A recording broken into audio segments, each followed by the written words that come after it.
Good evening, sports racers. This is the show, presented to you from Innsbruck, Austria. No, it isn't. It's brought to you from Brooklyn, New York. You're in Innsbruck. I have to go to the doctor, and I'm scared. Doctor visits never end up like those porno movies. Nurse, there's something wrong with me. I need my temperature checked. Orally. Asshole. They never pay attention to the things that I think are important. Yeah, my shoulder hurts and I have tingling in my fingers, but listen, 2 weeks ago when I was trimming my chest hair, I nicked my nipple with some rusty scissors. And also this homeless dude that I give food to once in a while, he was telling me a story and he spit while he was talking and it went into my eye. And if I do this, it hurts. My dear and glorious leader Google said that it could be gout, bursitis, fibromyalgia, cancer, or nothing. Anyway, new viewers, today is something from the comments day, but first, power moves.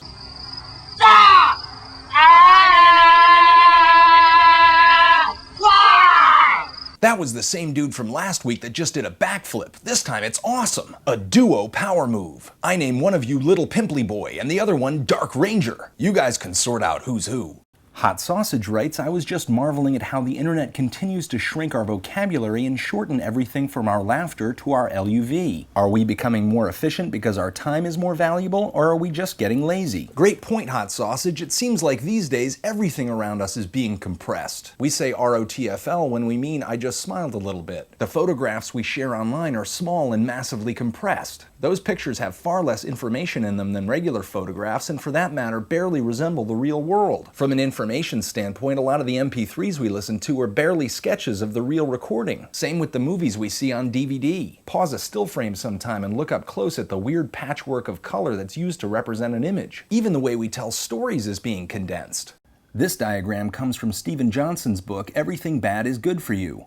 It shows all the relationship plot lines that were described in one episode of the 80s television show Dallas. This diagram, however, shows all the plot relationships that were described in a single episode of the current hit show 24. Less time, more information, compression. We seem to be getting comfortable consuming lower quality information. Some people think that because of this, everything is turning to shit and we're being robbed of rich experiences. But I think of it like a dirty pane of glass. If you know the glass is dirty, you can look through it and the dirt just disappears. Knowing that it's dirty allows you to differentiate between the noise and the thing you're looking at. If people were consuming information without knowing there was noise, there would be a problem. Looking through a dirty pane of glass, you would assume there were big streaks on your friend's nose. And I would assume that I had fibromyalgia, bursitis, and cancer. But the remarkable thing is that because many of us are participating in the creation of information, we understand the amount of noise that comes with it. The very knowledge that details are missing allows us to consume lower quality information. If a particular detail that's important to us is missing,